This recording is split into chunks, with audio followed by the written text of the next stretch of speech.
Welcome. इस video में हम डिस्कस करेंगे Moll Flanders by Daniel Defoe और ये पब्लिश हुआ था 1722 में। इसका फुल टाइटल है the fortunes and misfortunes of a woman of the world. ये जो इसका सब टाइटल है ये एग्जाम के लिए बहुत इंपॉर्टेंट है। The Fortune and misfortune of a woman of the world. Daniel Dafoe का बहुत इंपॉर्टेंट नॉवल है ये। इसको डिटेल में डिस्कस करेंगे। Summary: In the murky heart of 17th century England, a baby girl was born in Newgate prison. एक England में एक प्रिजन में जो है एक छोटी बेबी पैदा होगी। Her mother, a thief sentenced to death, received a last-minute reprieve and was transported to America, leaving her infant daughter behind. तो उसकी मदर जो है वो उसको सेंटेंस किया गया था डेथ को, और वो थीफ थी उसकी मदर, उसको डेथ का सेंटेंस मिला था और लास्ट टाइम उसको जो है एक रिप्राइल मिला और अमेरिका ट्रांसपोर्ट की गई और इन्फेंट को उधर जो है प्रिजन में छोड़ दिया। That child nameless at birth would grow to become Moll Flanders. वही चाइल्ड जो है वो बाद में बन जाता है Moll Flanders, one of the most cunning, separated and complex women in English fiction. एक सोसाइटी में, इंग्लिश सोसाइटी में कॉम्प्लेक्स करेक्टर बन जाता है वो मॉल फ्लैंडर, जो कि न्यू गेट प्रिजन में ही पैदा हुआ। उसकी माँ जो है अमेरिका डिपोर्ट की गई थी। Raised by a group of gypsies for a year, Small Flinders was eventually taken in by a kind middle-class woman who gave her some education and tried to make her a gentlewoman. Moll had ambitions. She did not want to become a servant or a wife to a tradesman.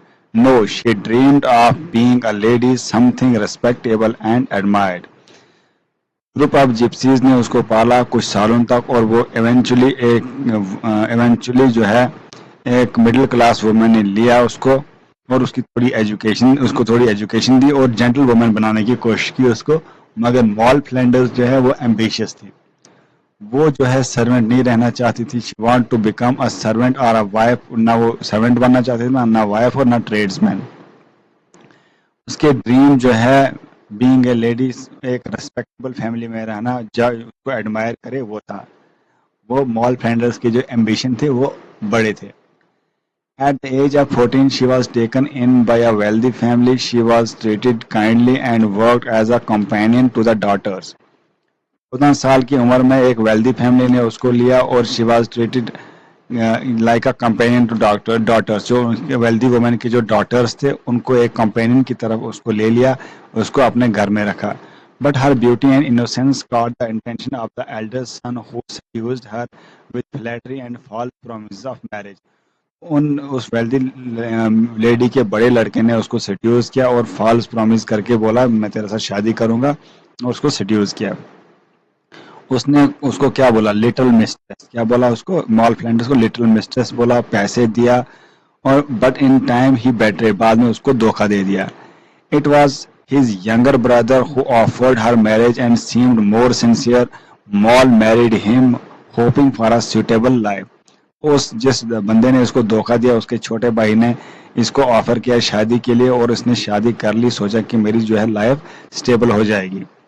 But happiness was fleeting. Happiness उसके लिए नहीं थी। Her husband died young, living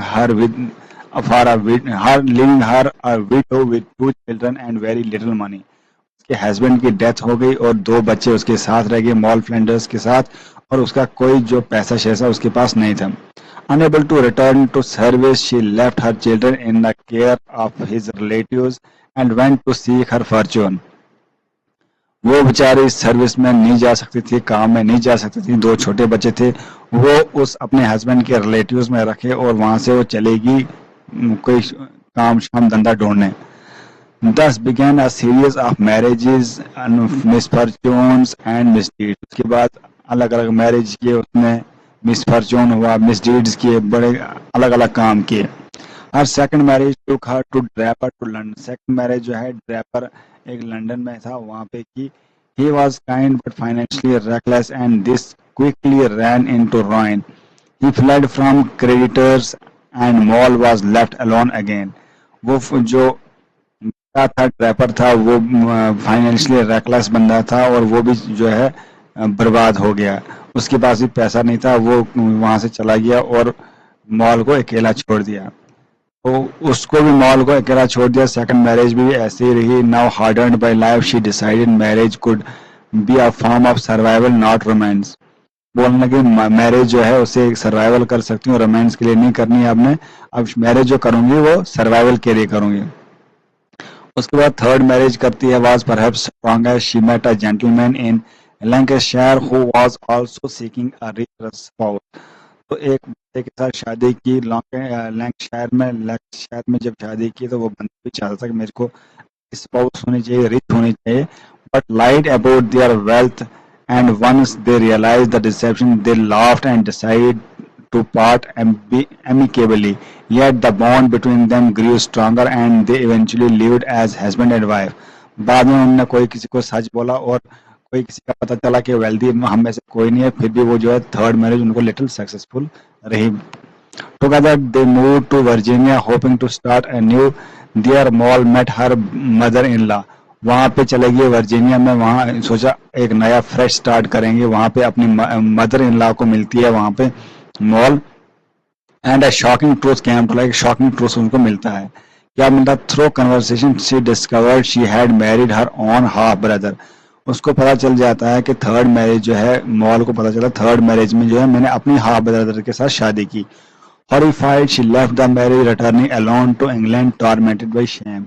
तो जब पता चलता है वो ब्रोकन हो जाती है, शेमफुल हो जाती है और वापस चले जाती है इंग्लैंड में और बहुत दुखी हो जाती है। Back in England, old and wiser, she began to live by her wits. उसके बाद इंग्लैंड में अपने दिमाग से अपने जीने लगी, अपने तौर तरीके से जीने लगी। She posed as a wealthy widow and seduced a man in bath. उसने एक बंदे को जो है सेड्यूस किया बाथ में। This was her fourth husband, वो चौथा हस्बैंड था। बैंक क्लर्क था और eventually left her after falling into disgrace. Now destitute once more, Moll turn to crime. जब फोर्थ मैरिज जो है उसको जो है उसने भी छोड़ दिया बैंक क्लर्क ने, तो उसके बाद वो सोचने लगी अब शादी के साथ नहीं होगा, अब मैं क्राइम करूंगी। अब वो क्राइम करने लगती है।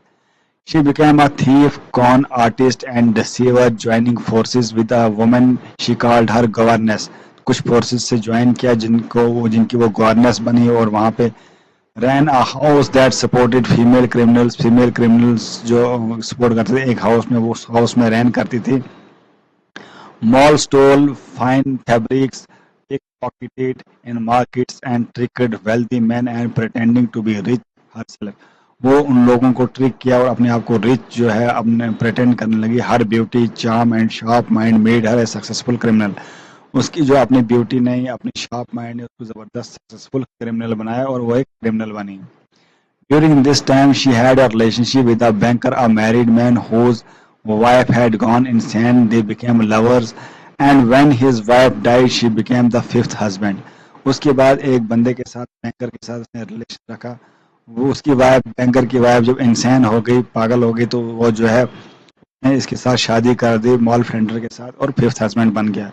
ही was wealthy but and honest and they lived a relative peace for some time के लिए पीसफुल हो रहे।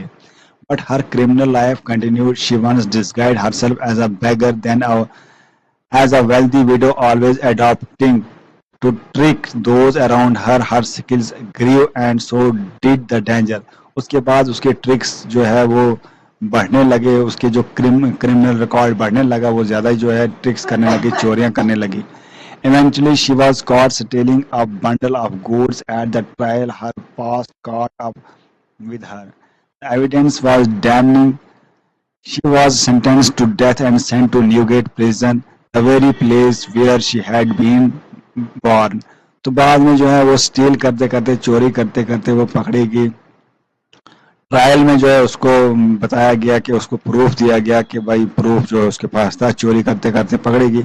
वो उसी प्रिजन में भेजेगी जहां उसकी मदर थी, जहां उसकी मदर ने उसी मॉल फ्रेंडर को बर्थ दिया।